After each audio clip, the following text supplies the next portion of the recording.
Thanks for coming. This meeting of the Committee Adjustment is being called to hear applications under the Planning Act for minor variances and/or consents. This is a statutory public meeting. Any applicants may make oral or written submissions for the committee's consideration. The committee will then render a verbal decision on this date, and the agent and/or its applicant will receive a copy of the committee's decision in writing via email 10 days after this meeting. Each application will proceed by the same process. First, the planning coordinator and staff will introduce the application and the staff recommendation, which was posted on the city's website just this past Friday. The chair, myself, will then advise the committee of late written submissions circulated prior to the meeting that should be taken into consideration. And I assure you we did receive those late letters, and they were circulated amongst my fellow members. I will then confirm with the applicant and its agent if they have reviewed the staff report and whether or not they are in support of the staff recommendation. After that point, I will then invite parties in opposition to make oral submissions, and you'll be standing on your right and my left, sitting in that first chair. I ask that parties making submissions please stick to planning matters and not divulge into neighbor disputes. I also ask that parties making oral submissions in opposition to avoid repeating statements previously made by other delegates. At this point, my fellow committee members may ask questions of the party in opposition if they so choose. At that point, I will invite the agent or its applicant to make comments in response to the opposition or general comments for this committee's consideration. Finally, my fellow committee members and I may ask questions of either staff or the applicant. So the first order of business is to approve the minutes as circulated for the February 2024 Committee of Adjustment. So if I get a motion, yep. Thank you, Member Santos. Can I get a second? Member Gambetti, second. All in favor of the motion to approve the minutes? The minutes are approved. Thank you for that. At this point, I ask if any of my members wish to declare any pecuniary interests in any of these applications. Nope, I think we're good. So I'm going to invite our first application today. So that's A 2024-012. That's 628 New Dundee Road. If I could please get the applicant or agent to come step forward. And then when staff's ready, please introduce. Sorry about that. Yeah, no. Thank you, Chair. This application was deferred from our last Committee of Adjustment meeting, so it's being heard this morning. This is a minor variance for parking, so a reduction of the minimum required parking and visitor parking to facilitate the development of a townhouse development having 211 dwelling units in accordance with a site plan application that has been conditionally approved by staff. Staff have reviewed the variances in light of the four tests of the Planning Act and finds that it meets all four and is recommending approval. These variances are actually bringing the parking requirement closer to the new bylaw. So this property is still an 85-1. Thank you, staff. Can the agent or applicant state her name for the record and if she's in support of the staff recommendation? Hi, my name is Charlotte Lewington. I'm a planner with GSP Group, and I'm here on behalf of the property owner. And I have read the staff report, and I'm in agreement with it. Thank you. At this, you did state your name. I apologize. If there's anyone, any members of the public who wish to come forward and make submissions, and I don't think there are, so I open the floor to my fellow committee members. Yeah, Member Anna. Thank you, Mr. Chairman. Just so you know, I fully support your variances up, but I was curious, the property is designated mixed use in the OP. Was there any consideration given to developing commercial on the site as well? Through you, the chair. To be honest, I wasn't involved in the site plan process, so I don't know what the earlier iterations looked like, whether they did consider mixed-use commercial development on the site. But at this point, they've gone ahead with the townhouses and the required parking variances with staff's recommendation. Just a follow-up for staff then. So there's no requirement in the zoning bylaw for mixed use. It's an as-of-right permission for residential as well? That is correct. The property is zoned C2, but it does have a site-specific that permits multiple dwellings. I don't believe there's any questions, so I look forward to a motion. Member McCall, yeah? Yes. Forgot. Thanks, Mr. Chair. I want to say this is quite the comprehensive traffic report in this application, and I have no problems with it, so I move that this be approved as submitted. Thanks. And Member Hannah, second. Satisfied there's no debate, so all in favor of the motion on the floor? And it passes unanimously. Thank you. Thank you. Can we please get the applicant for A 2024-013 to please come forward? That's 49 Madison Avenue North. And can staff please introduce this application? Yes, thank you, Chair. This was another application that was deferred from our last committee meeting. It is a minor variance application to facilitate the development of 5 dwelling units on the subject property. They are proposing an addition at the back. A number of variances are required to facilitate this development. No pedestrian entrance on the front facade, 1 parking space instead of the minimum required 5 parking spaces, to permit a lot width of 14 meters instead of 15 meters, and to permit a rear yard setback of 6.5 instead of the minimum required 7.5. Staff have reviewed the variances in light of the 4 tests. The Planning Act finds that it meets all 4 and is recommending approval. I would note these are variances to 85-1. Last night, our Growing Together zoning bylaw amendment was approved, subject to the approval of the official plan amendment. So some of these variances may no longer be required as part of that new amendment last night. But before you this morning are the variances to zoning bylaw 85-1. Thanks for the detailed explanation. Can the agent or applicant state his name for the record and whether he needs support of the staff recommendation? Good morning, everyone. My name is Sasha Tsvetkovic. I'm a principal architect of ARHIS, which stands for Architectural Sustainability Smart Solutions Studio here in Kitchener. And I'm the agent on this, and also the architect on the project. So we read the review report, and we were in compliance or approval of it. No, thank you for that. If there's any members of the public who wish to provide oral submissions, I don't believe there are, so I open the floor to my fellow members if they have questions. Member Hanna.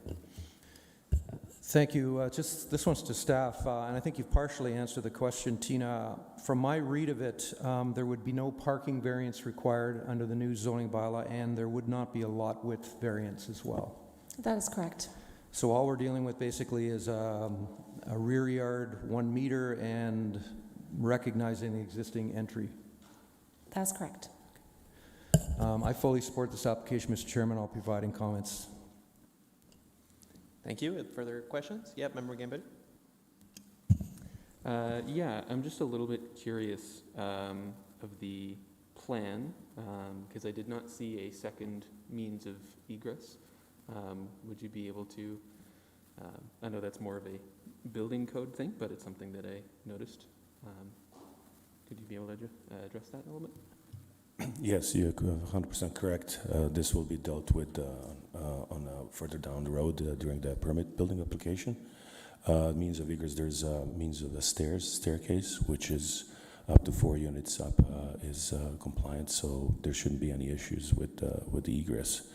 Of course, they will be fire separated accordingly. I'm not sure if you've seen all the plans or just the site plan, but there has been development during the feasibility study in communication with the city. There has been the floor plans has been developed to the degree that we can, with certainty, state that the building is feasible. So, hopefully that answers your question. Yes, thank you. Thank you. So any further questions? I look forward to a motion on the floor. Member Hanna. Yes, thanks, Mr. Chairman. I'll move the staff recommendation. I think this is a really good application. As I said, we're down to 2 variances, and the subject property is designated medium density in the official plan. The applicant could have chosen to demo the house and start fresh, and actually is retaining the character. So those are my comments. Looking for a second. Member Gamedi, second. Thank you. No further debate. Thank you for your comments, Member Hanna. All in favor? And it passes unanimously. Thank you. Can we please get our first new application for the day? That's A 2024-017, 31 Belmont Avenue West. And can staff please introduce this application for us, please? Yes, thank you, Chair. This is a minor variance application for 31 Belmont Avenue West. This is a minor variance to permit a lot width of 9.7 meters instead of the minimum required 13.1. This is to facilitate the conversion of the building from a duplex to a triplex. Staff have reviewed the variance in light of the four tests of the Planning Act and finds that it meets all four and is recommending approval. Thank you, staff. Can the agent or applicant state his name for the record if he's in support of the staff recommendation? Hello, my name is Daniel Rosso. I'm here on behalf of the applicant in support of 31 Belmont Avenue West. Thank you, David. And maybe I missed it. Are you in support of the staff recommendation? Sorry. Yes, I'm in support. Yeah, thank you. Are there any members of the public who wish to provide comments? I don't think there are, so I open the floor. Oh, I'm sorry, sir, I missed you. Yeah, you can come up here and stand on your right. You're going to push the speak button, and you'll see a little red light that shows. Yeah. Once you see the red light show up, we can hear you. Oh, thank you. And please state your name for the record. Thank Sure, you. it's Michael Cannard. Yeah, and then what submissions would you like to make? Oh, and mostly just a point of clarity. I was reading over the submission. I see it's an application to convert the duplex to triplex. And maybe this is not an issue, and it could just be a procedural thing. But I'm just confused by the request to convert the duplex to a triplex when, by all appearances, it is already a triplex. So what exactly is the application for, is just my confusion point. We'll give staff a moment. I will direct that to staff.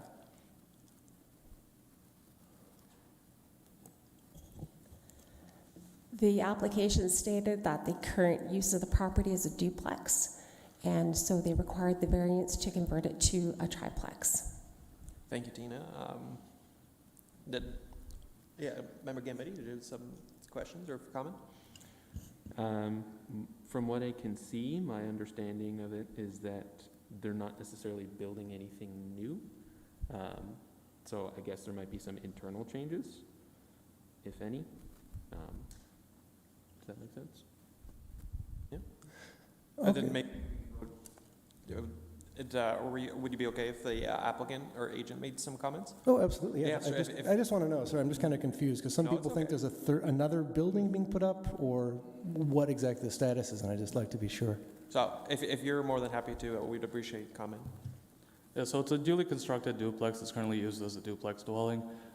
Should this minor variance be approved, there will be no change to the structure externally. There are no other minor variances required for parking or other matters. There will be some minor interior alterations, and that's about it. Do you have any further comment or question?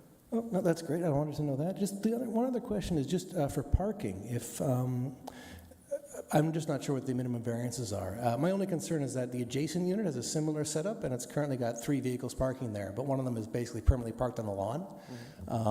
And I worry that this one is going to end up with 3 cars in there as well, and one will end up parked on the lawn, which isn't a great look for the neighborhood. And I just want to make sure that whatever variances are required or zoning requirements there are being met, and I don't know what those are. Well, as staff mentioned, there's the parking variance, and I welcome further comment. There's no parking variance. There's no parking variance with this. So the parking requirement is 3 parking spaces.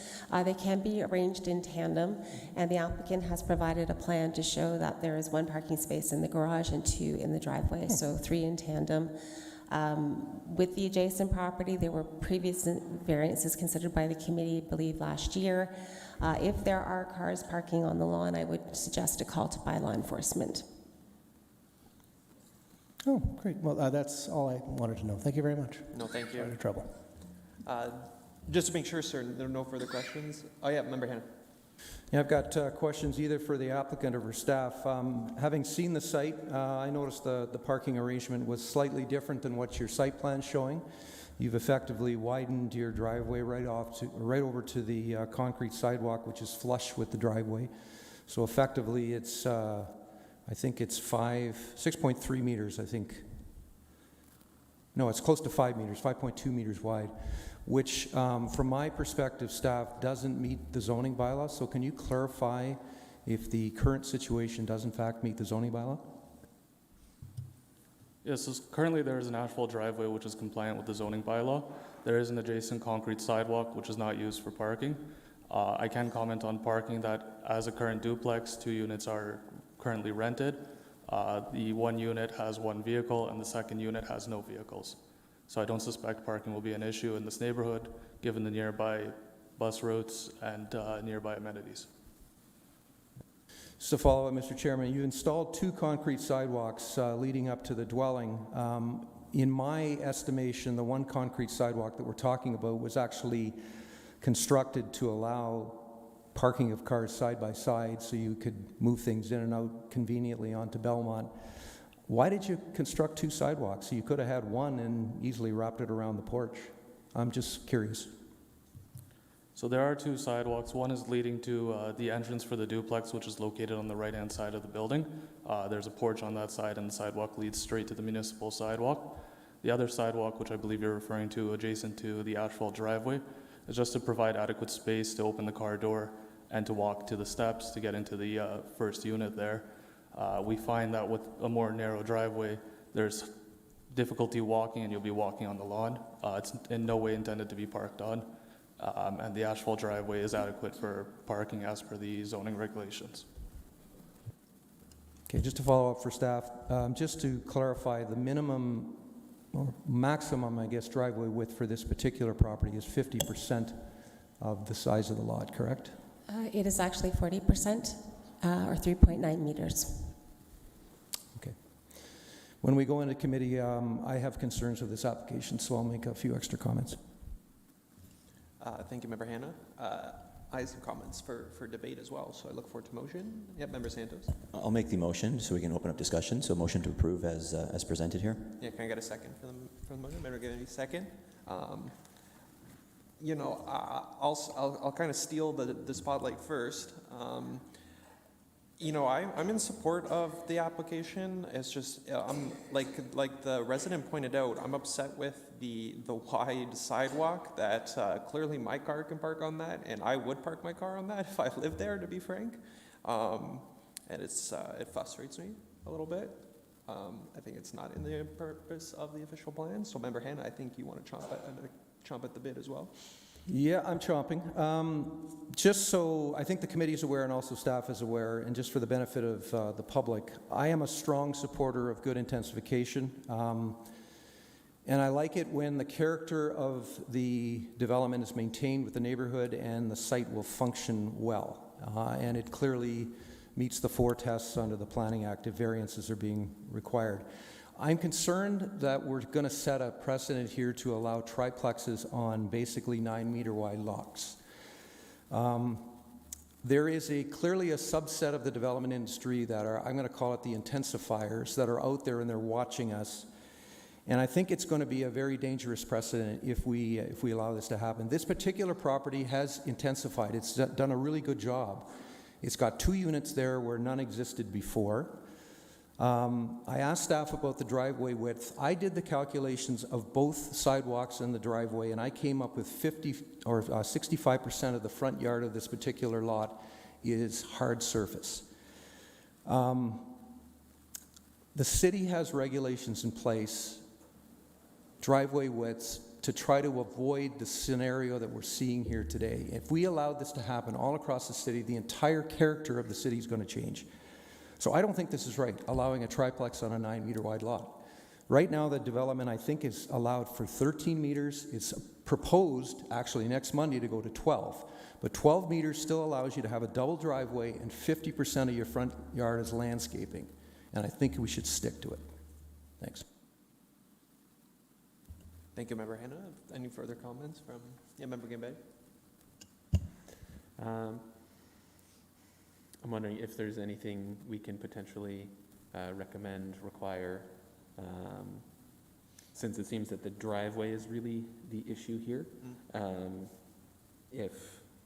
just kind of curious if there's anything we can do to perhaps require changes. In a more open conversation with staff, clearly this committee is very upset about these driveways beside walkways. It's something that upsets all 5 of us, to be frank. I'm not sure what we can do. The bylaw says you can put a sidewalk, and if some fiend wants to park his car there, I mean, I'm not parking enforcement. I'm just some guy. I'm not sure we can do anything. Just to add, Mr. Chairman, if this sidewalk was in fact raised, there would not be the issue because you're going to have difficulty maneuvering a car, but it's clearly there to allow maneuverability on this site, and it's just going to be a front yard sea of parking. That's what you see today. That's going to continue. I mean, I look forward to other comment, but I don't really have much to add. We can go to the vote. Member Santos. I'll just make a comment. I'm torn. I'm in support of the application because it's more housing and there's a housing shortage and they're adding more units here. It's just, I do express the frustration that Mr. Hanna is mentioning, where it's just all hard surface here. And we see the property next door, there's cars everywhere, and this will likely end up being the same situation though. And if we say yes to this one, then the next ones will be the same situation as well. So it's a bit of a tough situation that way. So I am torn on this one. I think, in my opinion, I will be voting for the motion, so in support of the application, but I think the bylaw lets you build this sidewalk, and then there's another bylaw that says don't park on the sidewalk, and that's not our determination at this point. So I think, Member Gibby, you want another comment? Yeah, it's a bit awkward. It's a bit of a catch-22 where we want to intensify, build things closer together so people don't need to drive as much. But we're kind of in an awkward in-between phase where you still need to drive, and so we have awkward situations like this. But yeah, generally I'm in support. I'm a little bit concerned about the parking, but I guess there's not really a whole lot we can do. So I think we're ready to go to a vote. Or Member McCall, yep. Thank you, Mr. Chair. Just a quick comment. Historically, we've had these issues of driveway widths, and sometimes walkways would be part of the paved asphalt, and historically we've had them delineate between the sidewalk and the driveway either by even as simple as painting, which was not the preferred method, but replacing it with a different hard surface. That is a historical background. Into this, I guess if you park on that sidewalk, you're in violation of the bylaw. So there is a control mechanism in place, not a really good one. I agree that if the sidewalk had been raised even, I don't know, a couple inches, would have made this issue null and void. So maybe a comment through you, Mr. Chair, to staff as we get into these in the future. Maybe, I know I'm adding more to the planning department's workload here, maybe make a suggestion to the applicants if they're doing something like this, that if they're going to put in a sidewalk, raise it up a little bit so it will preempt any issue of parking. Other than that, Mr. Chair, I'm in support of this application. I think it's a good use of the property. I'm not quite sure why the applicant chose to do the sidewalks and the driveway in this manner. Oh, we know why. Well, I guess I'm just having a senior's moment here. So with having said that, Mr. Chair, I appreciate my colleagues' concerns, but generally I don't think there's a whole lot we can do at this point. To any neighbors who are concerned about parking on that sidewalk, well, call bylaw. I know that's a scapegoat, but so in that regard, Mr. Chair, I will be supporting this with some reservation. Okay, we ready for vote? Yeah, so all in favor of the motion on the floor? And then, so that's Santos, Pateman, Gambetti, and McCall, and then against, Member Hanna against. So the motion carries, or the application carries. Thank you. Thank you. Thanks. And just for the committee's information, it is a concern of staff as well. We are proposing changes, improvements as part of the 4 units next Monday night. No, thank you for that. To our appreciation, I assure you. Fletcher next. Can we please get A 2024-018? That's 351 Blucher Boulevard, and can you tell me how to pronounce that? And can the applicant please come forward?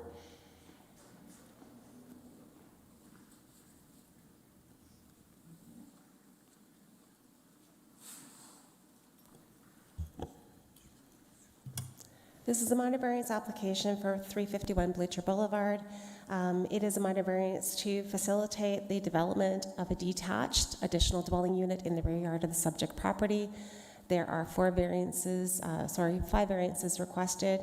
4 variances staff reviewed were an increase in building floor area of the principal dwelling from 50 to 53%. To permit a lot area of 370 rather than the required 395, to permit a lot width of 12.2 instead of the minimum 13.1, and to permit the coverage of the ADU to be 15.3% instead of the maximum 15. Staff reviewed those 4 variances, found that they met the 4 tests of the Planning Act, and is recommending approval of those 4. However, staff reviewed the variance request to permit a unobstructed walkway to have a width of 0.59 meters instead of the minimum required 1.1. Finds that that variance does not meet the 4 tests and is recommending refusal of that variance. And staff would be happy to answer any further questions. Thank you, Tina. Could the applicant or agent state his name for the record and if he's in support of the staff recommendation? And I guess we can bifurcate it. Appreciate that there's 4 variances approved and 1 rejected. Good morning, Mr. Chairman, members of the committee, staff. My name is Andrew Head from Dryden Smith and Head Planning Consultants. I'm here on behalf of Mr. Mark Perchuluk, owner of the property, who is with me today. We have read the staff report and the recommendations to approve all 4 minor variances with the exception of the requirement for a reduction in the walkway. We note that all the minor variances are minor in nature, with varying percentages being right here at 3%, 7%, and 9%, and 0.3%. They're quite minor in nature.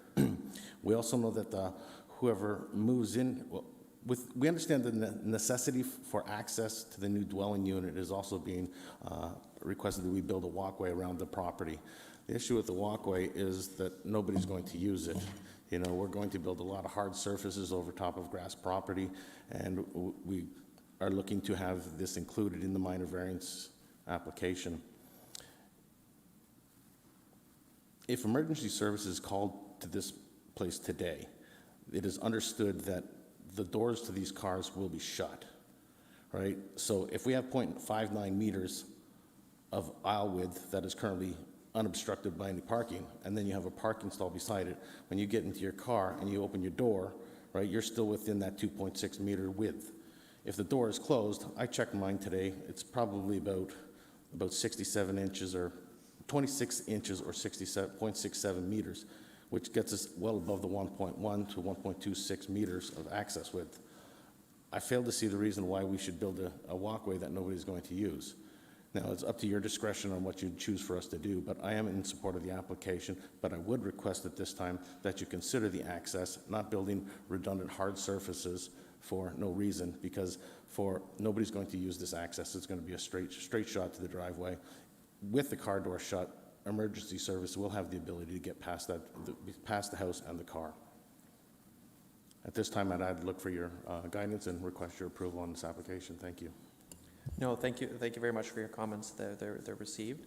At this point, I would like to let the public know that we have received the numerous letters, and I know my fellow committee members, we discussed them prior, that we have read your letters, and I assure you that even the late ones were read by my fellow members. I welcome any parties in opposition to please come forward and sit on your right where the last gentleman sat. And then when you get up there, make sure you push the speak button if anyone wants to come forward.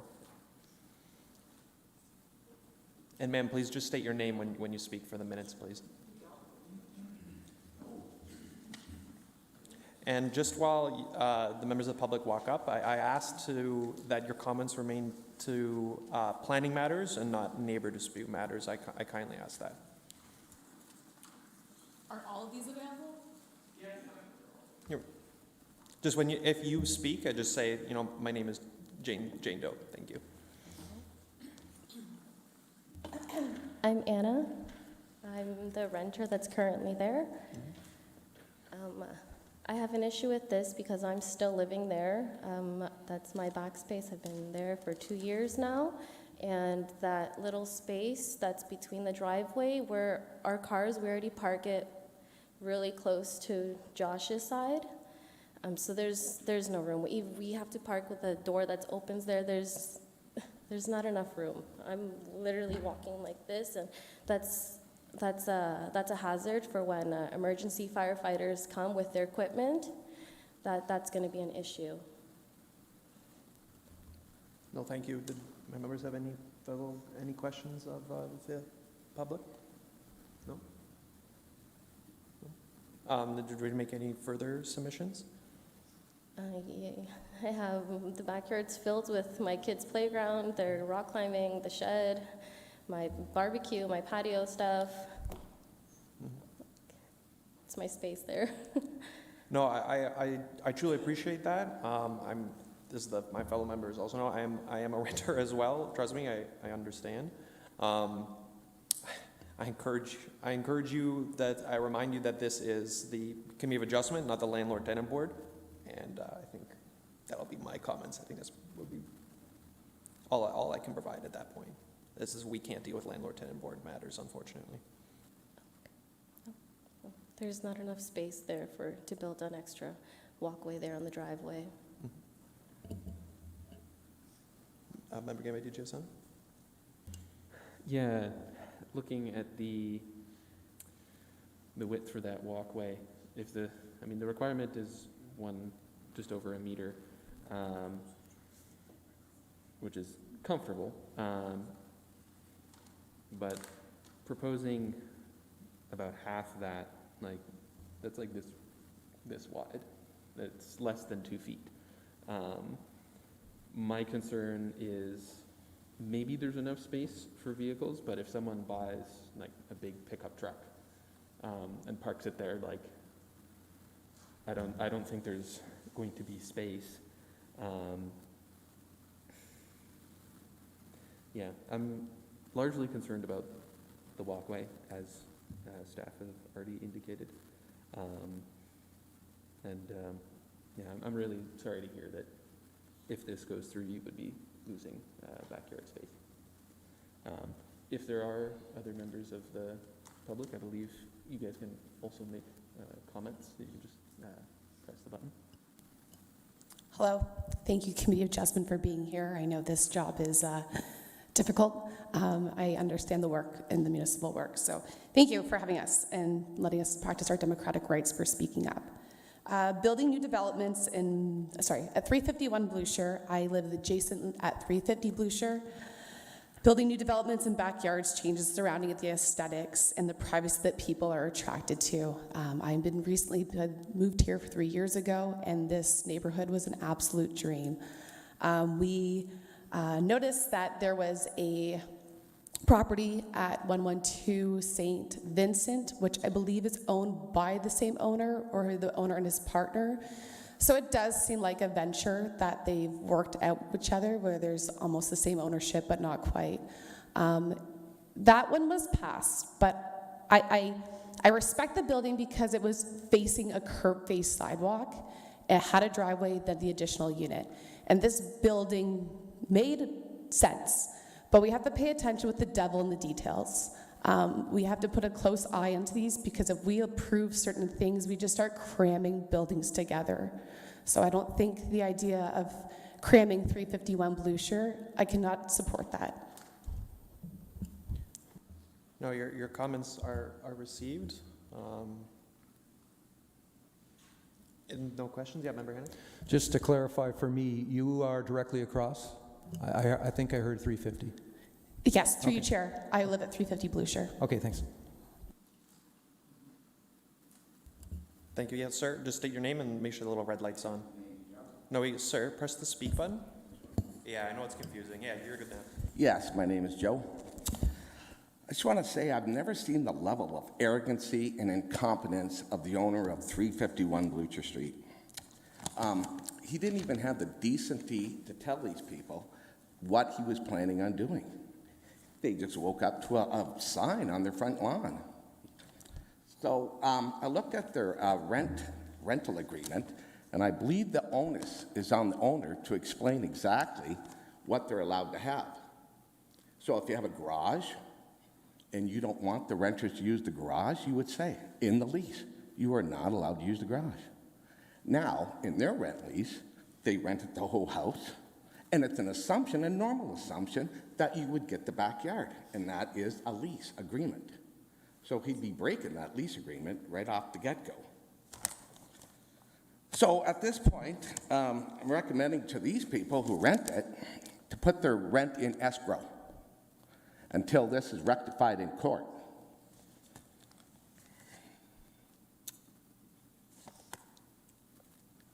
And let's see, what else? I think that's about it. Yeah, I think that's about it. Thank you for your. We'll be going forward with that. Thank you. Member Hanna. Again, just for the record, do you live in the neighborhood, sir? And if you do, can you tell me where you live? Yes, I live across the street. Thank you. And any other questions? No? Member Gambetti, did you have a question? Not a question, but comments. If there are issues with the lease, and if you were not notified by the property owner of changes to your rental property, I believe you would potentially have recourse through the landlord-tenant board. I think that disputes between tenants and landlords are, I think, a bit outside of our jurisdiction. But if you feel that you've been unfairly treated, and I mean, if you weren't given notice that they wanted to change the property, that feels a little odd to me. So I would encourage looking into landlord-tenant board. Thank you, Member Gambetti. Member O'Call, you had a comment or question of the public? For the public or for staff? Okay. Actually, I am in complete support of 4 of these variances, which are not major. They are almost non-existent. Question for the public: is it just the 4 of you that are representing the neighbors from Blucher, or are some of the other gallery concerned citizens? I see some waving hands. Okay, that's nice to know that. Question for the applicant. This unobstructed walkway, if not approved, what are you going to do? Through you, Mr. Chairman, thank you. The intention here is to build or construct a walkway around the building as proposed through the applicant. So what we're looking at is constructing a walkway around the house, ultimately to the backyard. You know, it's not preferred, creating a lot of hard surfaces and things like that. I do have a design with me today that I'd happily like to submit to you for your review and consideration to help assist move this application forward instead of a deferral or a refusal. I do understand that there is a lot of pressure on everybody's neighborhood for density requirements, and everybody in every neighborhood is feeling the pressure from this increased housing crisis, and that we all need to do what we can as we move forward with these through these hard times. We need houses out there. There's people living on the streets. It is unfortunate that we have to do some things that are not making everybody happy, but we have tough choices to make, and we got people to house out there. When people are living in tents in the wintertime, instead of building houses where we can. That's why the new bylaw has been presented by staff and approved to allow units in the backyard. This is where we're going. It's part of the crisis. It's what's deemed necessary to meet the needs. But I'd be happy to supply that drawing showing the walkway if it's deemed by you, Mr. Chairman. Thank you. Madam Clerk, is that okay? Yeah. Yeah, Member Hanna? Are we at a point where we can ask staff questions? I guess that's what I want to know. We can, still more comments. Yeah, thank you. Thank you, and through you, Chair. I'm curious about how one little dwelling unit will solve the whole housing crisis. The housing crisis, we have to think big. We have to think large. And sure, we're thinking large as widespread, but I don't know and I don't believe that this housing price at 351 Blucher for this additional dwelling unit would be affordable. I understand it's going to be a new build. It's going to be sold as a, luxury property, but will that be helping someone who is living in a tent and who can afford that kind of rent? So if we're thinking about, the impoverished, I don't think it's going to fit the bill for someone who can afford on a impoverished income or little income. Member Gambiti, did you have something to add?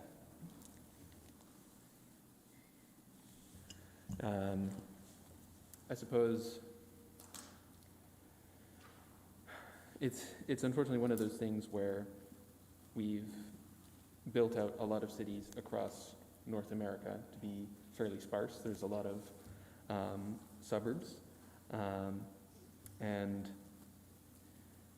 that's why you often see suburbs and then towers downtown, kind of a stark density difference. It's not just this one additional unit. The changes that the provincial government made, which have allowed these units to be built, the intent for that is for lots of these to be built basically everywhere, which has an aggregate effect of increasing housing stock. If you take like 20% of the single-family homes and add an additional unit, you're making a pretty substantial dent percentage-wise in the housing stock. Of course, those properties have size limitations, and you might not be able to accommodate a family in one of these additional units, but maybe some young professionals.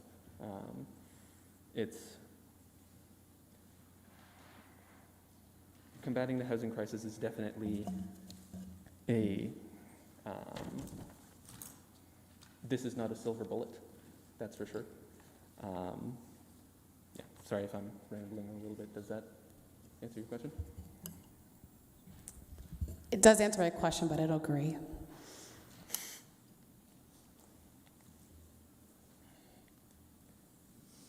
Member Anna? Just a couple questions for staff.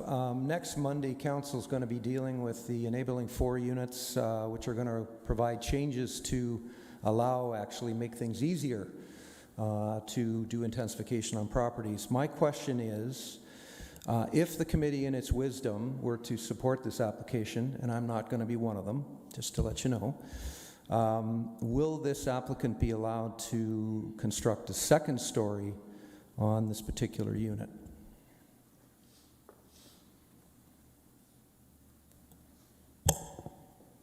Like put an addition on the unit or Just to clarify, right now in the zoning bylaw, ADUs external have to be 1 story in height and a certain size.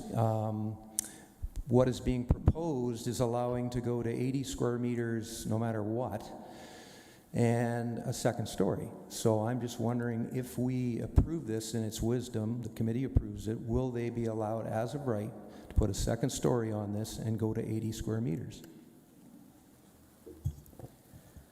I can search the bylaw that's proposed to go on Monday night. I'm not entirely familiar with all the details of the bylaw that's proposed for Monday night, but there are changes. You have the draft copy. Yeah, I know that it is proposed to go Monday night. I haven't read all the details, but there are changes proposed to the ADU regulations. Just for the benefit of the committee members who may be on the fence, the proposal is to go to 80 square meters as of right, as long as you're not exceeding 15%, which they're going to get a variance for, and to go to 2 stories. So if this is approved, they will be able to come back and put a second story on this thing, which will actually be worse for the privacy for the abutting neighbors. I agree. Sir, we've heard from the gentleman in the blue shirt. If it, Hi, just state your I'm name, Steve please. McElhone. I live at 355 Blucher Boulevard, right beside this property. I do have some concerns with the walkway as well, due to the fact that if the proposal is to put the walkway in between our houses It does raise concern with the potential damage to our property drainage system due to the fact their house is considerably higher than my house, and I would possibly have a flooded basement and whatnot. So that's one of my main concerns as well, is if they do propose a walkway between our houses, as well as the whole issue with the increased noise level, and then also light pollution as well, with their being right in their backyard, basically. So. Thank you, sir. And yes, ma'am. Thank you, and through you, Chair. Earlier, there's a comment in another application, and one of the committee members said, call bylaw. Bylaw is still something that we pay our property tax to. I think we pay for enough for our bylaw. I think overwhelming our bylaw with cram-packed parking issues is really a waste of our time and resources. So please pay attention when you approve these ADUs. The devil's in the details. How many people are going to be there? How many cars are going to be there? Calling bylaw, your response is low. Sometimes they don't even come out. Sometimes they're short-staffed. They're on rotating continental shifts. I understand the municipal operations, and I don't think bylaw is a solution, especially if we're at a table where we can make decisions before and be more proactive than reactive. Thank you, Chair. Thank you, ma'am. Are any of your comments related to the provincial policy statement where we're being told and directing municipalities to increase the density of their housing? Or is parking a consideration in the provincial policy statement? Right, I appreciate it's scary when your neighborhood changes. I appreciate that it's stressful when people park on their lawns. But at the end of the day, this committee is considering the zoning bylaw and the official plan and other provincial policy documents. I appreciate that it's stressful and this change is scary, but this committee can't, it's outside of our purview. I appreciate that. My neighborhood changing as well. There's a brand new condo being built behind my apartment building. I appreciate that. But it's not outside your, you can vote against it. So it's well in the realm. My balcony looks at the new condo. I appreciate that. It's stressful. I'm losing my view. Yeah, Well, I appreciate the fact that the city planners and the architects already designed a square footage of what would be allowed for a small house in a backyard. So they've spent a lot of time and energy in getting those square footage together. So if you don't meet those square footage, why would you even consider a variance? Like, you're going against the city planners who already spent a lot of time and energy on those square footages. Just, why would you tell the owner, just say, well, you know what, just go buy another house with a bigger lot, That's just simple. Okay, thank you for your comments, Member Santos. I believe this question was asked before, but I'm not sure what the answer is still again. Is there room for a 1.1 meter walkway? Or just not possible? Through you, Mr. Chairman. Sorry about my crude sketch. I'd grabbed the wrong map earlier, but the 1.1 meter walkway can wrap around the house. There is sufficient room, and as building code states, any grading and drainage must be redirected towards their property. So the whatever surface treatment they may use, it could be a paving stone that could be permeable or impermeable surface, it would have to be graded and directed towards either the front yard or the backyard of their own property. That's written in the building code. I think unless the public have further comments that aren't being repeated, I think it's time for this committee to enter into debate. So I look forward to Member Gambetti. Yep. Yeah, I just have a small comment for the walkway. I don't know that there's necessarily, I think it's more of an engineering or architecture thing, so I don't know that there's necessarily a requirement that we can have. But I would definitely like to see if the walkway ends up going around the other side of the house, having something permeable would be nice. I think that's for debate, but I like the comment. So can we get a motion on the floor?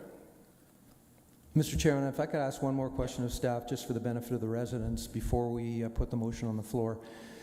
Regarding the walkway that potentially could go around this building, will engineering or building staff be allowed to look at a grading and drainage plan as part of this application if it's approved? Yes, that has been incorporated into the building bylaw, that there is a 0.5 meter swale or an ability to accommodate that in conjunction with a walkway. Sometimes the walkway has to be constructed of permeable material to be able to accommodate that 0.5 meter swale. Thanks, staff. So still looking for a motion so we can debate. Unless Member McCall have more questions. Yeah. Questions, comments? I'm not sure. This is when I first started out, I said there's 4 of the variances that are really very minor, and I'm still sticking with that. The problem seems to be the walkway. I'm aware that engineering studies will be done and that there will be no runoff from one property to the next. How that is to be solved is, I guess, between the applicant and the city planning department. Comment on intensification, that this particular application will not solve the problem of homelessness, but my comment to that was a journey of 1,000 miles begins with a single step, and we have to take whatever availability of solutions are available, and I am generally in support of this application because it is doing intensification, which does affect everyone. And so, yeah, I'm in support of this application, Mr. Chair, with the 0.59 meter walkway, which I consider has been explained by the applicant, that, you know, access and that kind of stuff. So it's difficult. Sounds like you're making a motion, or? No, it's just a comment at the moment. Can you make a motion in committee? Please get a motion, somebody. Remember, you can vote against your motion. Member Gambetti. I will move, for discussion, I will move that this be approved as presented by As recommended, thank you. Can I get a second, Member Gambetti's motion? To clarify, we're approving the first 4 and then the 5, the refusal as per the staff report, correct? That's what the motion is. Okay, so we're in debate. Member Hanna sounds like he's got comment now, and I welcome debate. Okay, thanks, Mr. Chairman. I'm not going to support the motion on the floor. I think there's a number of committee members that are going to support it, and I'm going to suggest a couple things to you that might address my concerns. There's 4 tests, just for the benefit of the audience. You have to be meeting the intent of the official plan and the zoning bylaw, and I have no issue with those 2. Clearly, we've got a housing crisis, and the city is doing its best to provide zoning regulations to allow for these type of things to happen. It also has to be appropriate for the development of the property, and it has to be minor, and minor deals with impacts, and those are the 2 things that I'm having a problem with. I've been involved with the enabling 4 units thing that I was referencing. That's why I asked the question. And there are tens of thousands of properties in the city that could be developed for this purpose without going to the Committee of Adjustment. That's number 1. And I believe the other one that's in the neighborhood didn't require any variances, because I certainly don't remember it. So it was allowed as of right. This particular small unit, as it's being referred to, has windows that face on the rear yard and the side yard, so the privacy for the abutting property owners is going to be affected. There is a privacy fence separating the property to the west, and I was very influenced by the letter from the property owner of 347, because they're right next door, and they've actually built a privacy fence probably to stop the activity that's going on next door. But if the committee in its wisdom wants to do something here, please make it a requirement that a privacy fence be constructed along the rear and the other side yard to protect the privacy of the other neighbors, because there are windows facing those yards. And please limit this thing to 1 story, so it's a condition that they can't come back and put a 2nd story on it. And please restrict it to the size that they're proposing, so they can't actually make it grow to 80 square meters. Just for the benefit of the audience again, we cannot control the occupancy of a building. This particular applicant and his planning consultant, they have every right to own this property and rent it. And I'm very happy to hear that we have a young lady that's actually renting this property. She's making good use of it, and she should be able to continue to use it. So for those reasons, Mr. Chairman, I will not be supporting the motion on the floor. Yes. Isn't it counterproductive to kick out one person trying to live and then trying to put another one in We're there? in debate, sir. I appreciate that, so please, thank you. Member Call, I welcome further debate. Just to follow up on Member Hannah's comment on the provision that it not be more than one story, I think that's a really good idea. Add that as a condition to Mr. Hannah. Would that change if we put that in as a subsequent condition? Would that alter your position at all? It's not going to change my mind, Mr. Chairman, but I'm just trying to protect the interests of the neighbors. Member Santos, do you have a comment? Yeah. Listen, we're here, mandated here for minor variances, and on paper, these variances do seem minor, from 53% to 50. You know, square meters, 370, 395.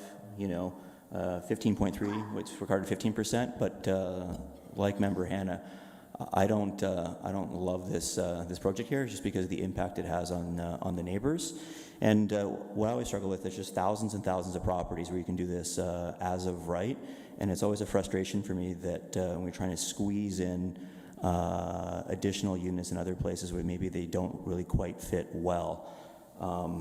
Because this is minor, I'd be open to maybe making amendments to this motion to tighten this up further, if Member Hannah would be open to that. Because on paper here, these are really minor variances, so I want to support it, but I don't like this application for the impact it has on the immediate neighborhood. So I'm not sure if Member Hannah, if I'm going to put you on the spot, if you could. I think Tina had a comment I'd appreciate if you want to step in. My apologies. No, that's fine. I just wanted to step in terms of the discussion around the condition of the one story and the size. Our planning recommendation does say generally in accordance with the drawings submitted with the application. They do show the elevations of the ADU, and the variances would be quote unquote conditional on that recommendation, but not a condition of the minor variance. Thank you, Tina. Your comments are always appreciated, I assure you. I think that addresses Member Gambetti's comments. Member McCall, sorry, so we don't need a friendly amendment in that standpoint? I think, look, you know, it's in the provincial policy statement, the official plan, yada yada, zoning bylaw, we're leaning towards intensification. It's not perfect. It's just like the last one on beside the hospital on Belmont. It's not perfect, but unfortunately, I think our hands are tied on this one. Member Call? Yes, Mr. Chair. I understand the concern. And for me, it is the impact. It isn't necessarily the numerical differences in the variances, although that can be taken into consideration too, because of the impact. And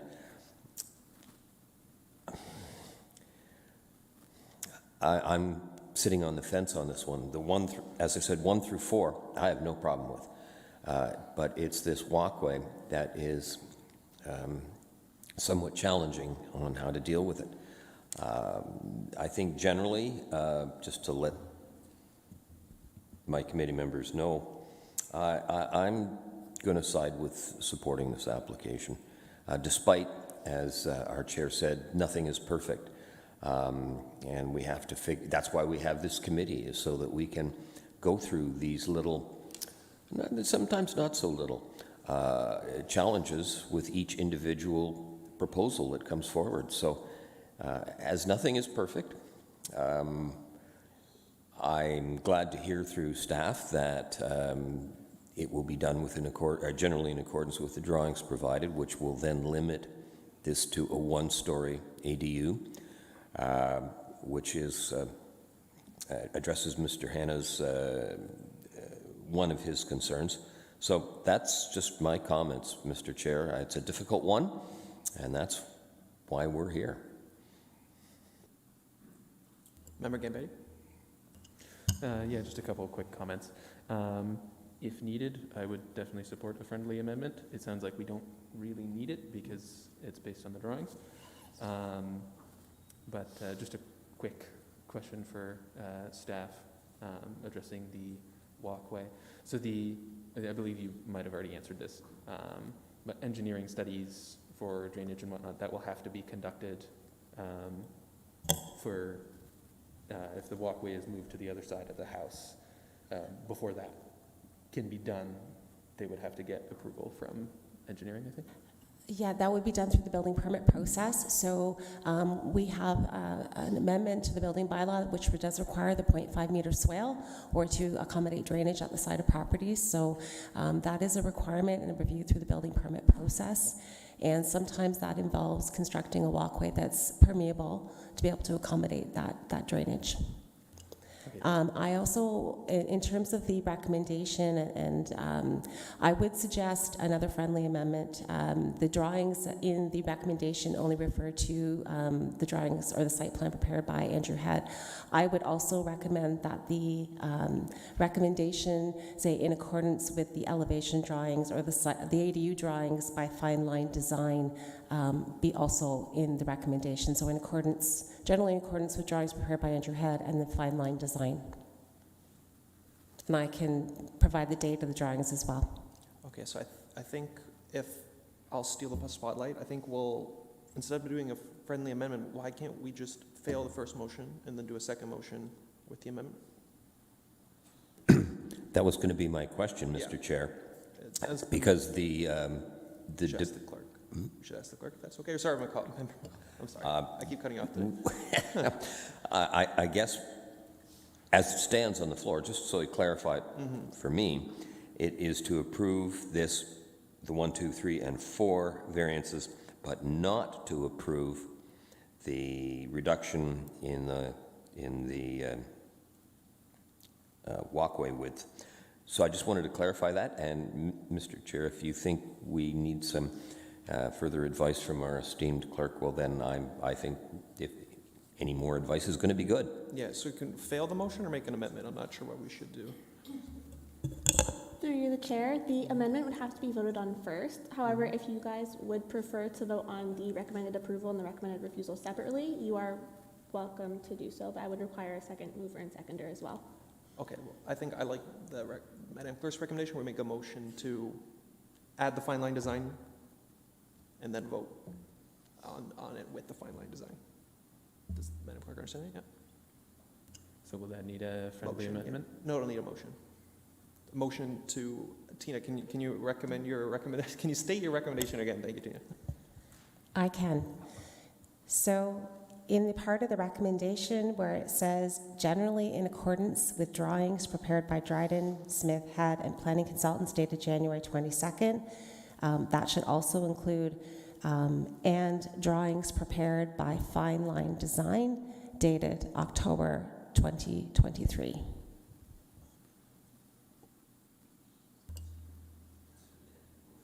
We're making, I know it's silly, making a motion to amend the motion on the floor, which we are allowed to do under Robert's rules. So, Member Gambetti, you want to do it? Yes, I will make the motion to amend the current motion with the amended Fine Line recommendations of staff. From the October 2023 drawings. So, Yes. second, Member I'll McCall. So, second. all in favor of the amendment of the motion? So, McCall, Gambetti, Pateman, and Santos missed. And then all opposed to the motion. Member Hanna is opposed to the motion. So, to the amendment of the motion. And then all in favor of the amended motion now? All in favor of the amended motion? Debate. We're debating. I apologize about that, Member McCall. I'm still, I understand the amendment to the application. I'm still a little confused what we're going to end up with here. It's a complicated one. But having said that, yeah, if you want to go ahead and call, you've called a vote? There's still another comment. Yeah. We'll play a little loose with the rules here. Go ahead, Member Hanna. I just want to make one further comment, just so it's on the record. And again, I'm going back to the fact that, we've got tens of thousands of properties in the city that as of right could do what this applicant wants to do. I've been on the committee long enough to know that 90% of these applications that come through for external ADUs result in the same chaos that we're dealing with today.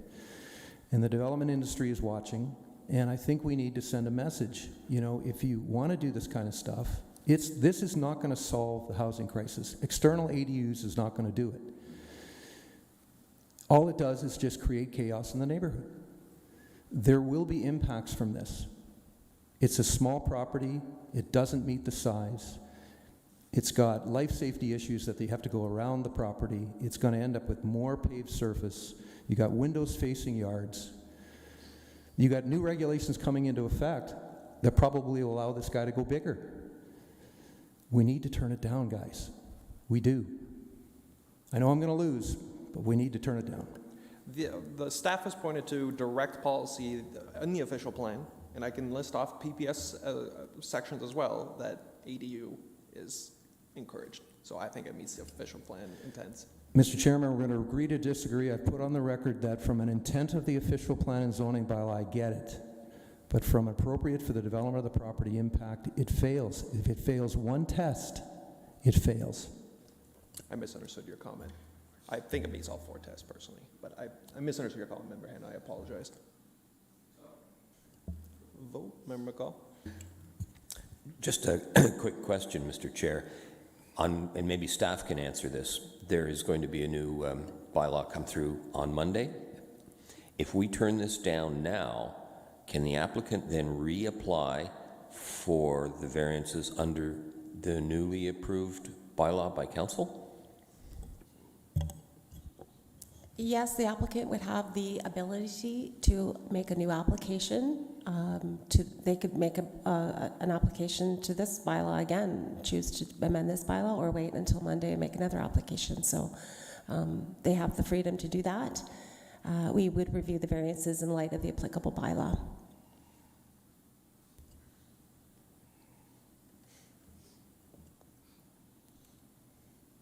So give me a thumbs up when you're ready to vote, Member.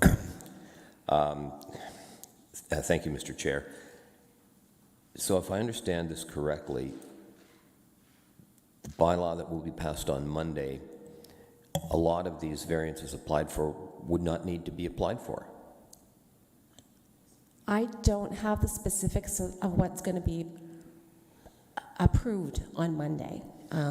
And it may not get approved on Monday. It may be deferred. There may be some further discussion needed with consultation with the community and such. I'm not sure what the result will be on Monday. But I can tell you that there are changes coming. I don't know what they are, but I can't say whether this application would meet those requirements. In terms of what they would be able to build, if they get their variances, they would build in accordance with what you have before you today.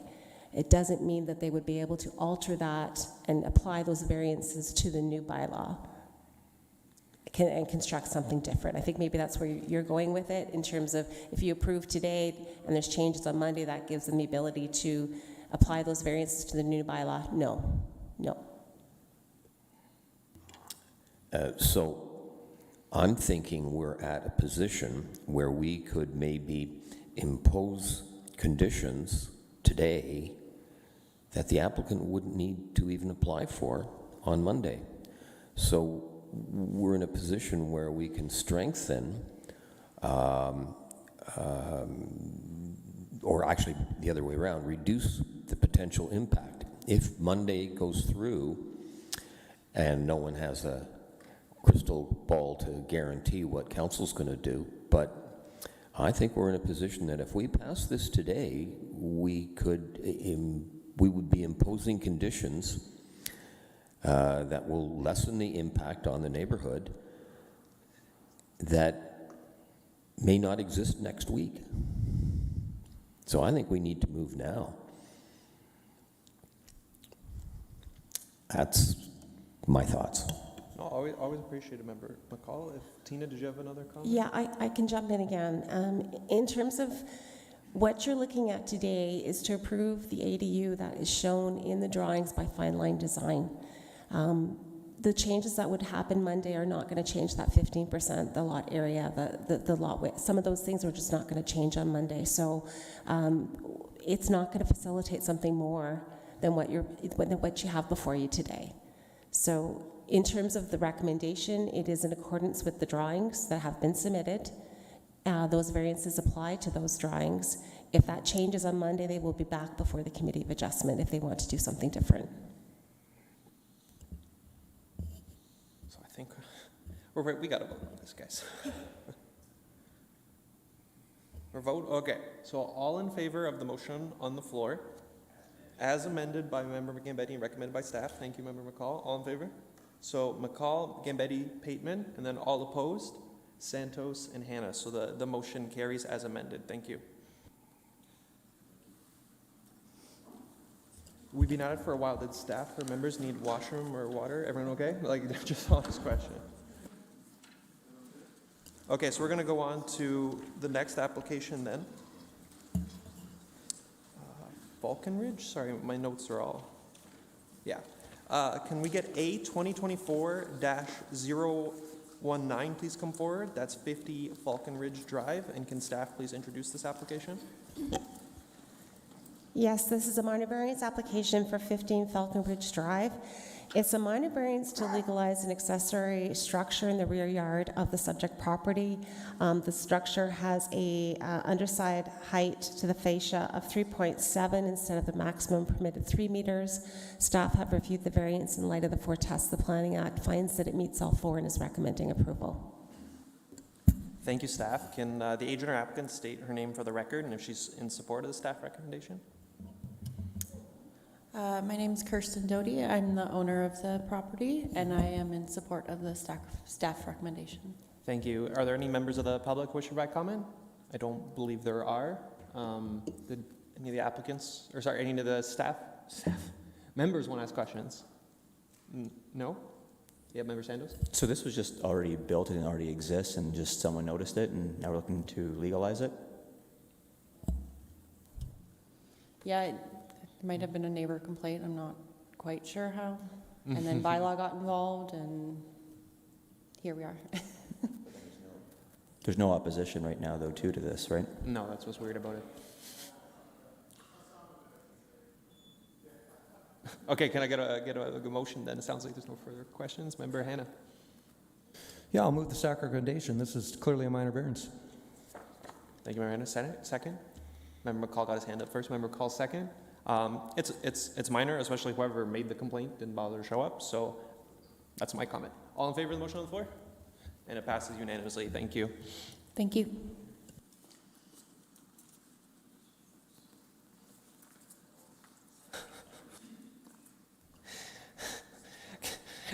Sorry, guys.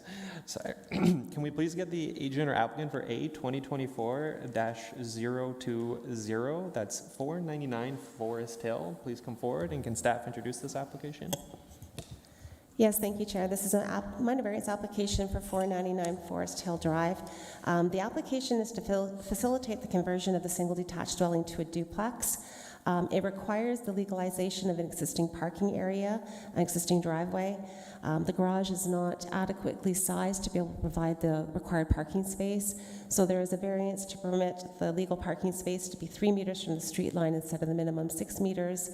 And there's also a variance to recognize the existing location of the parking area from the exterior lot line abutting Birchcliff Avenue. It is 4.5 meters instead of the minimum required 7 meters. Staff have reviewed the variances in light of the 4 tests. The Planning Act finds that it meets all 4 and is recommending approval. Thank you, staff. Can the agent or applicant state his name for the record and if he's in support of the staff recommendation? Hi, good morning. My name is Anthony Gaspar. I'm the owner of 499 Forest Hill, and I'm in approval of the staff report. No, thank you for that. Are there any members of the public here that wish to provide comment? I don't believe there are, so I open the floor to my fellow members to ask questions of staff or the applicant. I have a question for staff. I don't know if I'm just dense. So we're approving this strangely widened driveway? Is that what? You're approving the setback from the exterior lot line abutting Birchcliff. It's not the width of the driveway, it's the location. It's a corner lot, so there's an exterior lot line that requires a setback of 7 meters. The driveway is existing, it's at 4.5 meters. Okay. If you remember, 2 months ago, I was confused with a side lot driveway as well, so I apologize. I understand. No further questions? Okay, motion, please. Did I miss that? I apologize. Oh, yes. Oh, yes, this one. Yeah, thank you, Member McCall. So this committee did receive a letter, so I appreciate that, Member McCall. That's about it. Member Hanna? I'm going to move the staff recommendation. I've made a lot of negative comments about intensification this morning, and I just want to say something positive. This is the type of intensification that we need. Nothing is changing on this property. The parking area is screened from the street. It looks great. I'm fully supportive of the staff recommendation.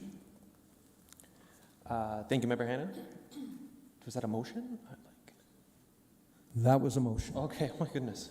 I'm out to lunch. Member Gambini got his hand up first that time, so Member Gambini second. So any debate? No? Members all in favor? And it passes unanimously. Thank you. Can we please get A 2024-021, that's 132 Dalewood Drive, please come forward, and can staff introduce this application? Yes, thank you, Chair. This is a minor variance application for 132 Dalewood Drive. It's another application to facilitate the conversion of the single detached dwelling to a duplex. The required parking spaces located in the garage do not meet the minimum length requirements for parking spaces. Therefore, the required parking needs to be accommodated on the driveway. So the variance is to permit one of those required parking spaces to be set back 2.7 meters instead of the required 6 meters. Staff have reviewed the variance in light of the 4 tests. The Planning Act finds that it meets all 4 and is recommending approval. Thank you, staff. Can the agent or applicant state her name for the record and if she's in support of the staff recommendation? Hi, my name is Cynthia Power. I am the owner of this property and I am in support of the variance. Thank you. Are there any members of the public who wish to provide comment? Don't think there are. Fellow members have any questions? Yep, Member McCall. Just a quick question for staff, and a light went off inside my head when it was mentioned that the length of the driveway, the garage, is the problem. What are the numbers? How short is this garage on meeting the requirements under the bylaw? I would have to pull up the drawings to get you a measurement, but I believe there's a wall that provides an entrance to the basement, so probably short 3 feet. But there are 2 garages on this property. And the wall extends across the entire length, I understand. So we could be that far or that far short of meeting the requirements. I may have that problem at home. I'm not applying It's a for curved variance. lot too. It makes it tricky. The front is curvy. Yeah, Member Hanna? Just to assist my fellow colleague, if council in its wisdom passes the amendments to the zoning bylaw next Monday, this variance wouldn't be required. There's 2 fully functional parking spaces in the driveway, and probably a short car can fit in the garage as well. So, again, I'm going to support this when the time comes. Member Santos? Yeah, if there's no further questions, I'll make the motion to approve as presented. This is much like the last one. It's just nice, gentle density where anyone driving by wouldn't notice it's a duplex, and we get another unit here. So I love this. So motion to approve as presented. And then Member Hanna second. Thank you. Yeah, it's funny when you see the picture on the front of the house, it's perfectly functional. Yeah, so all in favor of the motion? Passes unanimously. Thank you.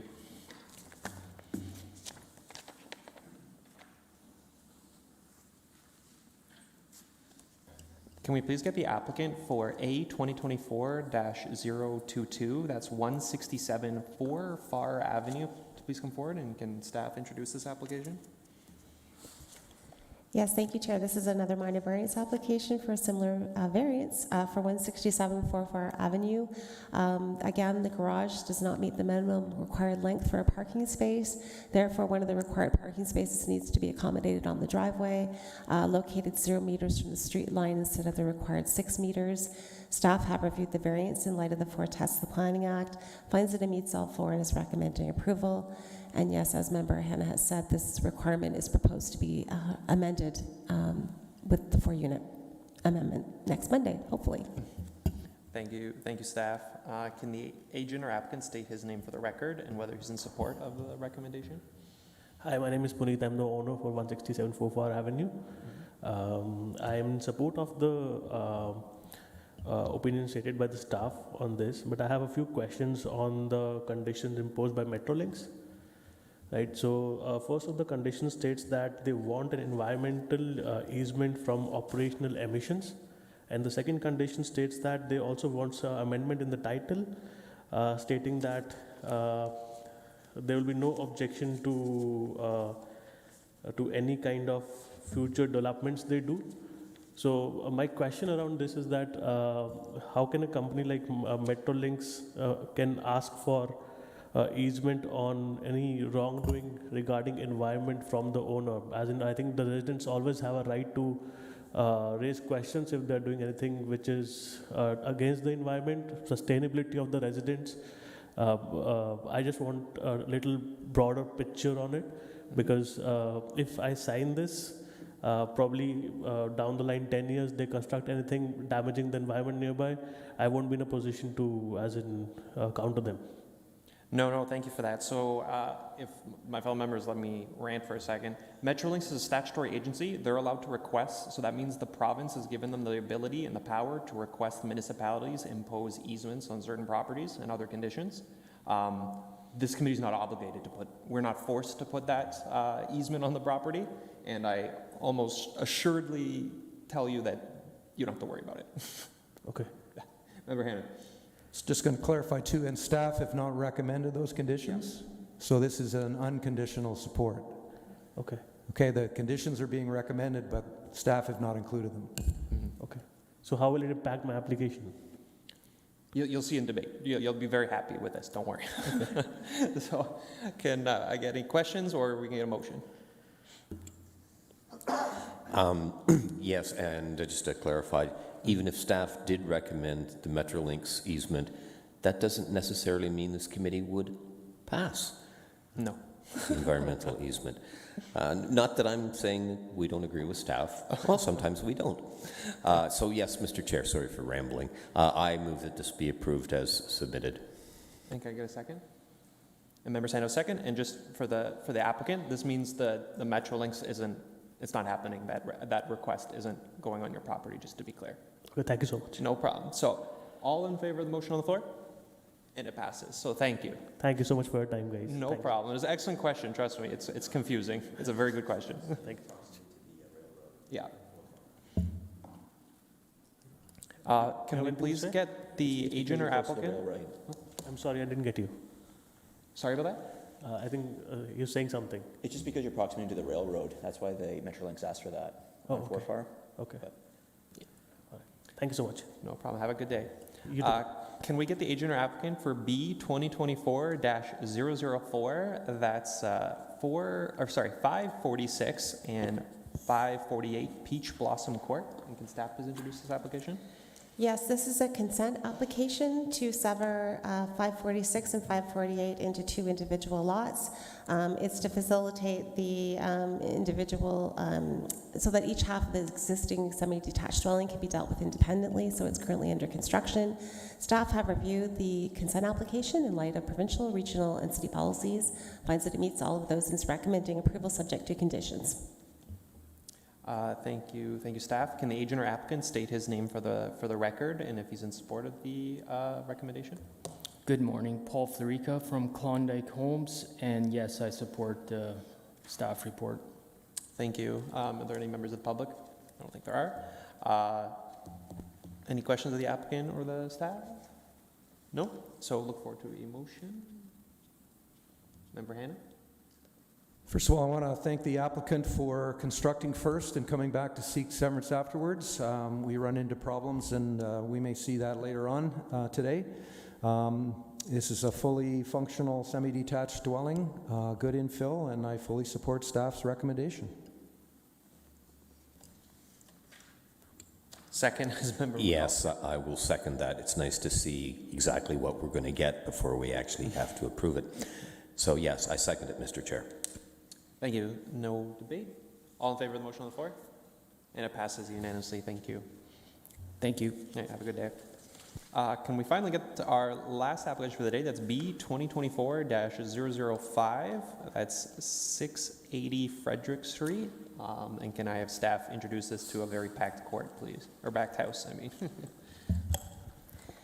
Yes, thank you, Chair. This is another application for consent to sever a lot. The applicant proposes to demolish the existing building on the property and construct a semi-detached duplex in its place. It has requested the consent in advance of the construction of the semi-detached duplex. Staff have reviewed the consent request in light of provincial, regional, and city policies, and it finds that it meets all of those and is recommending approval subject to a number of conditions. Thank you, staff. Can the agent or applicant state his name for the record if he's in support of the recommendation? Good morning. My name is Adrian Rosu. I'm counsel for the property owner. I've reviewed the proposed conditions, and I am in support of the application as well as the imposition of these conditions on the approval. Thank you. I don't think there's any members of the public here to provide comment. I open the floor to my members. Member Hanna. We've got lots of questions for the applicant about what's being built. First of all, I want to thank you because this came forward before to sever without a building design, so I want to thank you for at least providing the building design for us. Personally, I wish you'd build it and then come back to severance. It's easier that way. But I'm struggling with the floor layouts. Are you building 3 units on both sides here, or are you building 2 units on both sides? You've got a four-bedroom unit on the upper level. You've got, on one drawing anyway, it says bedroom 3, which has 2 bedrooms on the main level. So, and you're not showing anything in the basement. And in overall, this is a 6,000 square foot building. So each of the units is roughly about 1,000 square feet. So are we getting a 6-unit building, or are we getting a 4-unit building here? So thank you very much for the question. My understanding was that this application was previously refused based on the lack of drawings and the concern that maybe something horrendous would be built. And I think a property down the street was mentioned as an example in the last application, the absence of a garage for parking and that sort of thing. So my client's taken those comments and prepared their design and put that design before you, hoping that it meets what you were looking for. I'm not the person constructing, I'm just the representative for the owner. But I confirm the owner's advice that their intention is to build a semi-duplex, so that would be 2 units on each side. My understanding is that with the plans that are put before you, they don't have an intention to apply to finish the basement at this time. Perhaps in the future the basement would be finished. If there was going to be a 3rd unit, I think there would have to be another application process to be followed to add any additional units. Right now, the application before you is just to build a semi-duplex.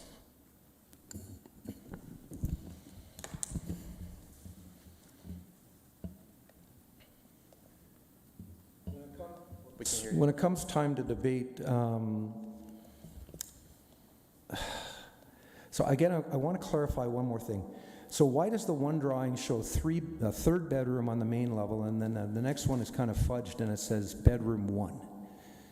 If you've only got 2 bedrooms on the main level and one says bedroom 3, clearly there's more bedrooms going to be put into the basement. Or one of the drawings that has been eliminated would show bed. We're going to have 16 bedrooms in this facility, this 6-plex as I call it, which doesn't meet zoning, and we're going to have a front yard paved parking area. Tell me why I can't believe that. I'm sorry, could you point me to which? Sorry, everyone, I turned off your mics by accident. There's about 3 sets of drawings in this facility. One of them shows kind of fudged out, it looks like bedrooms 1 and 2 on the main level, but then there's another drawing about halfway through the package that says bedroom 3.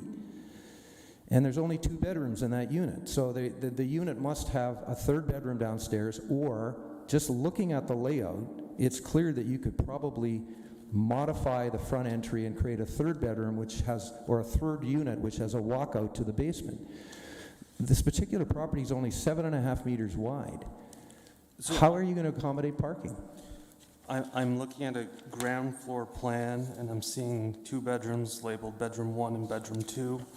And then I flip to second floor plan, and I'm seeing 4 bedrooms labeled bedroom 1, bedroom 2, bedroom 3, bedroom 4. So I apologize, I'm not following the question. Yeah, Member Hanna, to be honest, I'm not sure what you're referring to either. If you could show, Madam Clerk, could Member Hanna show the drawing to the agent? Maybe if that would clear it up. Or Member Gilly, did you see the mistake too?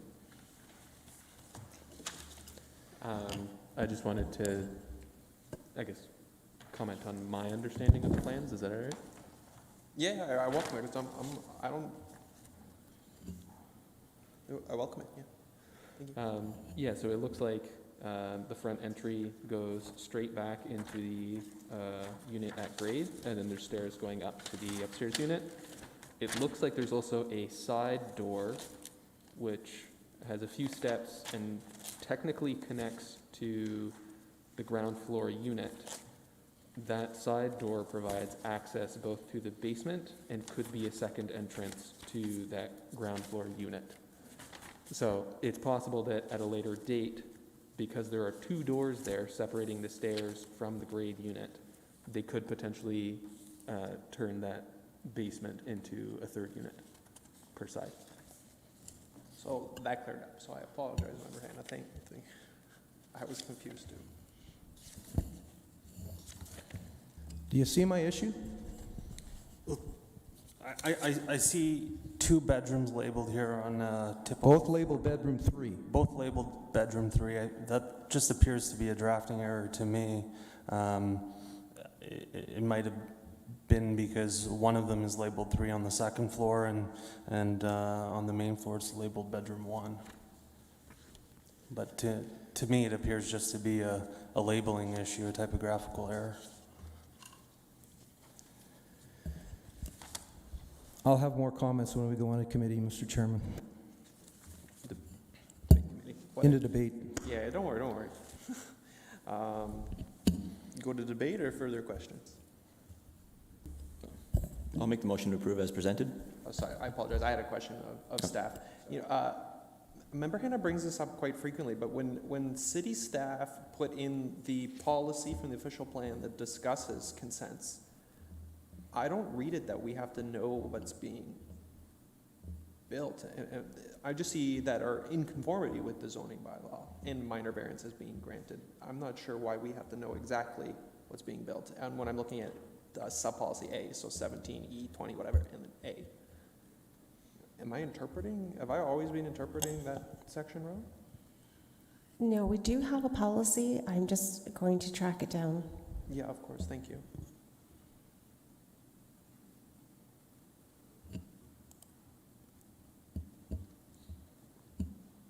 Sorry for the hold-up, guys. I apologize.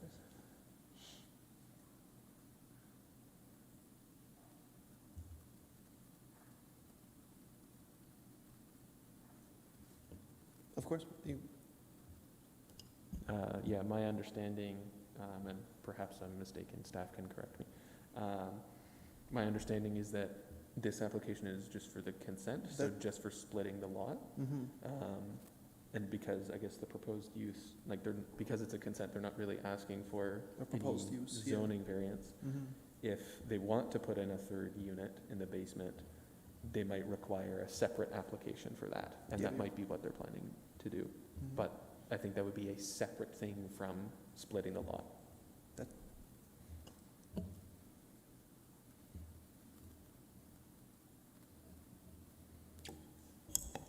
Yeah, so it's in a couple of sections in the official plan. There's a section in the complete applications section. So that would be 17E10, complete application requirements. It does apply to consent applications, so the city may require as part of a complete application, and it does list Elevation drawing, site plan, 3D model, shadow study demonstrate that a proposed development or redevelopment is compatible, address the relationship to and privacy of adjacent residential development, ensure compatibility with the existing built form and physical character of the established area or neighborhood. And we also have a new policy that was recently added in the Committee of Adjustment section. This was added as part of our Bill 23, Bill 109 amendment, where we don't have site plan approval. It is a policy in the consent section 17E 2011. The city will not accept an application to the Committee of Adjustment for processing unless such development application includes the necessary information and materials. And part of that includes, but not limited to, site plan elevation drawings, environmental studies, servicing report studies, and a tree preservation enhancement plan. And that is a new policy that was just added last year. To answer Member Gametti's question, a minor variance would be required for 3 dwelling units. It wouldn't meet the required lot width. Okay, thank you for answering my very dumb question. I appreciate that. Yeah, debate? I'll make the motion to approve as presented, and I'll have comments during debate. Okay, thank you. Can I get a second for Member Santos? Member Gametti, second. We're in debate, so Member Hannah? Thanks, Mr. Chairman. I have concerns with what's being proposed in this property. I should be focused on the consent, but I don't want to give any approval to anything that's going to result in stuff that we know in the future is not going to comply with the zoning bylaw. Unfortunately, Bob, you're the only member that was around, I believe, when there was a similar application at the corner of Queens Boulevard and South Drive. It was a double duplex with an unfinished basement. I encourage the committee members, if you support this application, to go have a drive-by and look at that property. The entire front yard is a gravel parking area. There's got to be at least 16 people living in that thing. It's like a lodging house. And I'm sure there's 3 units. And that's what's going to happen here. I mean, you only got 7.5 meter wide lots. They're showing this lovely stacking of spaces in the front, but that is not what they're going to get. So anyway, I'm going to lose again, but I just can't support this. Member McCall? Thank you, Mr. Chair. My comment would be, whenever I see or I'm reviewing any report or list of documents and there's inconsistencies throughout them, that leaves me scratching my head. That's just point number 1. I don't like inconsistencies in reports. Point number 2, it was brought up by Mr. Hanna, and thank you for reminding me of the event that happened quite a while back. To me, common sense, if you have an empty basement that would meet building code, just wouldn't meet the setbacks required for an additional unit. I have seen on many occasions where a landlord would just convert it to an apartment, maybe not even get a building permit. That happens frequently. And so, you know what? I'm not in support of this as it sits. I don't like the inconsistencies, and I don't like the fact that there will be a prime opportunity 2 years down the road for additional units to be put into this building. Now, that's on the one side. On the other side, streetscape, a lot of the buildings along Frederick Street are multi-unit dwellings, especially on that side of Frederick Street. I used to live on Frederick Street, not far from this. But generally, I am not in support of the application as presented. No, thank you, Member McCall. Member Santos? Yeah, I share the same things that Member Hannah is saying, though, too. These types of things grind my gears, though, too, where we know later on down the road they're going to come back and look to put a triplex on here. And we struggled with Belmont. There was a single, detached unit that we went to a triplex on 9.7 meters. And eventually we're going to have a triplex here with 7.6 meters. So it's the goalposts are moving, but what's in front of us is the consent. And on the surface, I'll have to support it just because that's what's in front of us and it makes sense. And we're Frederick, it's just a good mixed bag there with all different shapes and sizes and multifamily homes. So it does work, but it will grind my gears when this will be in front of us again for a triplex. So this really upsets me in the EDUs, but what's in front of me I have to support. Sure. But I don't like it. Member McCall, you're 100% right, but I'm going to approve it. Unfortunately, I think our hands are tied. I'm not going to be accusing applicants of lying to us, but it's just how it is. But Gotcha. I apologize. No further debate or vote? So all in favor of the motion, Member Gamady, debate? Would it be potentially, well, I guess if zoning requires that they come back for a triplex, it would be, Call bylaw. it would be on them if they don't comply with that. Yeah, I guess it's just voting time then. So all in favor of the motion on the floor? So Gamady, Pateman, Santos, and then all opposed, McCall and Hannah. So the motion carries. Thank you. Look for a motion to end the meeting. Member Santos moves. Second. Gamady second. All in favor of ending the meeting? I'll take. Yeah. Thank you, Member Hannah. All in favor of ending the meeting. The meeting's ended. Thank you. Thank you.